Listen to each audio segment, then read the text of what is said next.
وعلیکم ورحمۃ اللہ وبرکاتہ۔ نحمدہ ونصلی علی رسولہ الکریم۔ جامعہ انواریہ حیدرآباد باب العلم انواریہ ایجوکیشنل سوسائٹی کی جانب سے تفسیرات احمدیہ کے درس کا سلسلہ جاری ہے۔ بسم اللہ الرحمن الرحیم۔ ان الذین آمنوا وہاجروا وجاہدوا باموالہم وانفسہم فی سبیل اللہ والذین آووا ونصروا اولئک بعضهم اولیاء بعض والذین آمنوا ولم يهاجروا ما لكم من ولايتهم من شيء حتى يهاجروا وإن استنصروكم في الدين فعليكم النصر إلا على قوم بينكم وبينهم ميثاق والله بما تعملون بصير۔ صدق اللہ العظیم۔ یہ ایک لمبی آیت ہے جس کو یہاں صاحب کتاب نے جو ہے درج کیا ہے۔ مسئلے کا عنوان یہ ہے، ہجرت کی وجہ سے جن اشخاص کی وراثت منسوخ ہو گئی ان کا بیان۔ آیت کریمہ کا پہلے ہم ترجمہ پڑھ لیتے ہیں۔ ان الذین آمنوا وہاجروا وجاہدوا باموالہم وانفسہم فی سبیل اللہ، بے شک وہ لوگ جو ایمان لائے اور ہجرت کی، وجاہدوا باموالہم وانفسہم فی سبیل اللہ، اور اپنے مالوں اور جانوں سے اللہ کی راہ میں، اللہ کے راستے میں جہاد کیا، والذین آووا ونصروا، اور وہ جنہوں نے انہیں ٹھکانہ دیا، ونصروا اور مدد کی، اولئک بعضهم اولیاء بعض، وہ سب باہم ایک دوسرے کے ولی ہیں، والذین آمنوا ولم یہاجروا، اور وہ لوگ جو ایمان لائے اور ہجرت نہیں کی، ما لکم من ولایتہم من شیء حتی یہاجروا، تمہارے لیے ان کی ولایت میں سے کچھ بھی نہیں حتیٰ کہ وہ ہجرت کریں، وَإِنِ اسْتَنصَرُوكُمْ فِي الدِّينِ، اگر وہ دین میں تم سے مدد کی درخواست کریں، یعنی مدد کے درخواست گزار ہوں، فَعَلَيْكُمُ النَّصْرُ، تو تم پر ان کی مدد کرنا لازم ہے، إِلَّا عَلَىٰ قَوْمٍ بَيْنَكُمْ وَبَيْنَهُمْ مِيثَاقٌ، مگر ایسی قوم کے خلاف جن کے اور تمہارے درمیان معاہدہ ہو، واللہ بما تعملون بصیر، اور اللہ تعالیٰ تمہارے اعمال سے باخبر ہے۔ یہ اس کا معنی ہو گیا۔ ملا جیون علیہ رحمہ فرماتے ہیں کہ آیت کریمہ میں قول باری تعالیٰ ان الذین آمنوا وہاجروا یہ مبتدا ہے، اور اس سے مراد مہاجرین ہیں جو لوگ ایمان لائے اور ہجرت کریں، اور قول باری تعالیٰ والذین آووا ونصروا، جنہوں نے جو ہے ٹھکانہ دیا اور مدد کی، یہ اللہ تعالیٰ کا قول ما قبل پر عطف ہے، اسی پر یہ عطف ہے، اور اس سے مراد انصار ہیں۔ تو ان الذین آمنوا وہاجروا سے مراد مہاجرین، والذین آووا ونصروا سے مراد انصار۔ ایک صورت تو یہ ہو گئی۔ یہ بھی احتمال ہے کہ الفاظ مذکورہ کا معنی یوں کیا جائے جو الفاظ آیت میں آئے، جو لوگ اپنے اپنے گھروں کی طرف ہجرت کرتے ہیں اور ان کے جو معاونین ہیں، مددگار ہیں،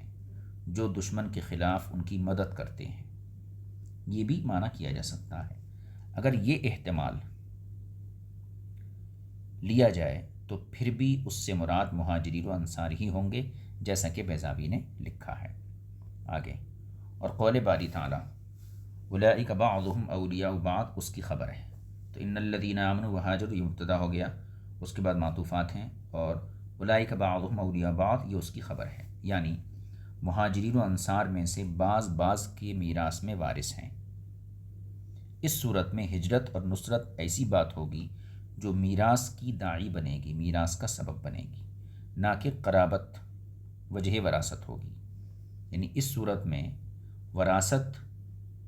کا جو سبب بنے گی وہ ہجرت بنے گی، ہجرت اور نصرت۔ قرابت اور رشتہ داری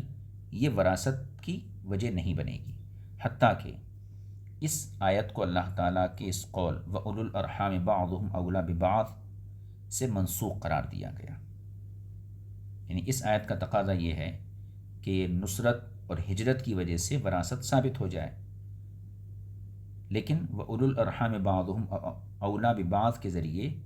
اولئک بعضهم اولیاء بعض سے جو وراثت کا مفہوم سمجھ میں آ رہا تھا وہ منسوخ کر دیا گیا۔ دیکھیے، یہ آیت کا حصہ قرآن کریم میں 2 مرتبہ آیا ہے، ایک اسی صورت کے اخیر میں اور دوسری مرتبہ سورہ احزاب میں آیا ہے۔ امام اعظم ابو حنیفہ رضی اللہ تعالیٰ عنہ نے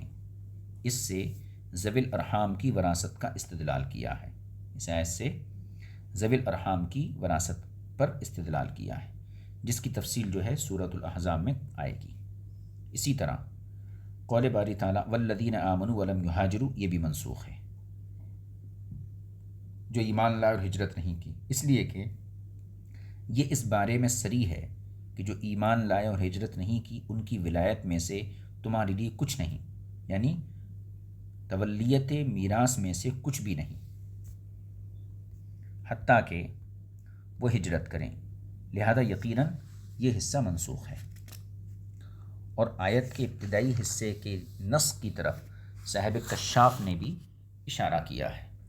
صاحب کشاف بھی اسی طرف گئے ہیں کہ آیت کا ابتدائی حصہ یہ منسوخ ہے،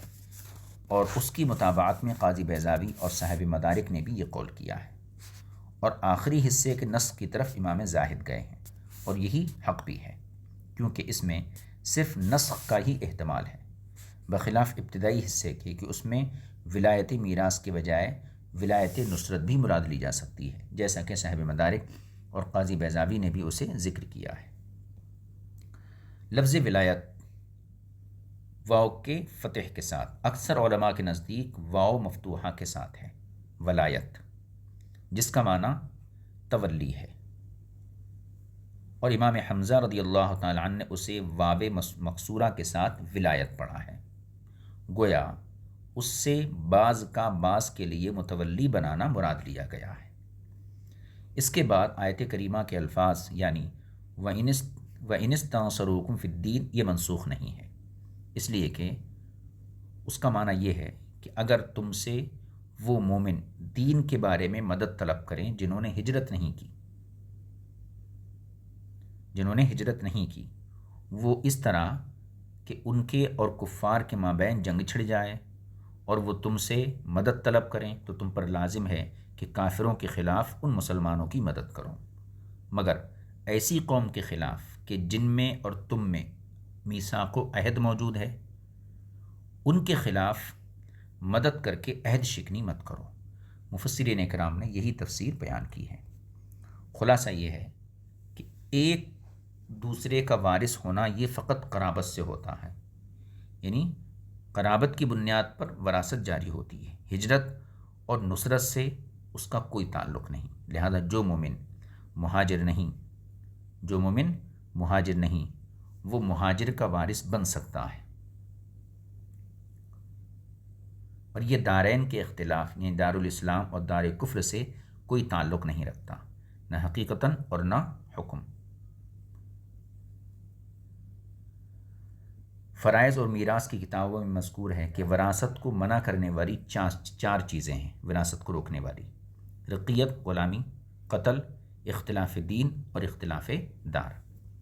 اللہ تبارک و تعالیٰ نے اپنے اس قول والذین کفروا بعضهم اولیاء بعض میں اس بات کو ذکر فرمایا ہے کہ کافروں کے باہم وارث ہیں، اور اس سے بطور مفہوم مخالف یہ بات معلوم ہوتی ہے کہ کفار کسی مومن کے وارث نہیں ہو سکتے، کافر کافروں کے وارث ہیں،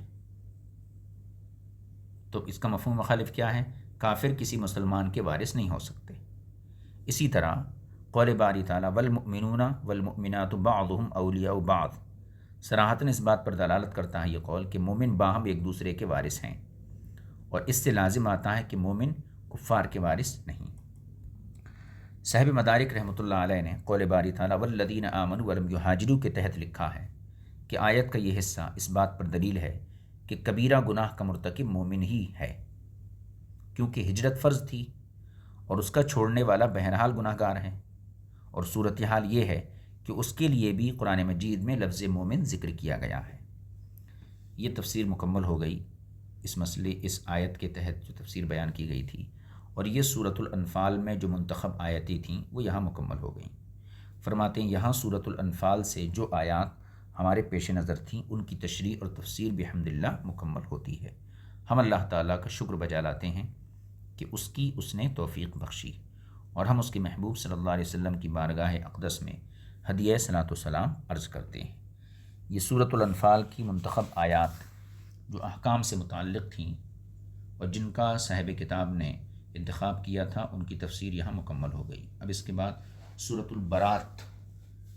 سے آیتوں کی تفسیر بیان کی جائے گی، تو انشاءاللہ اس نئے سوروں کو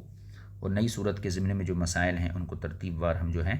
آئندہ درس میں شریک کریں گے۔ وصلی اللہ علی نبی الامی الکریم وآلہ وصحبہ اجمعین والحمد للہ رب العالمین۔ السلام علیکم ورحمۃ اللہ وبرکاتہ۔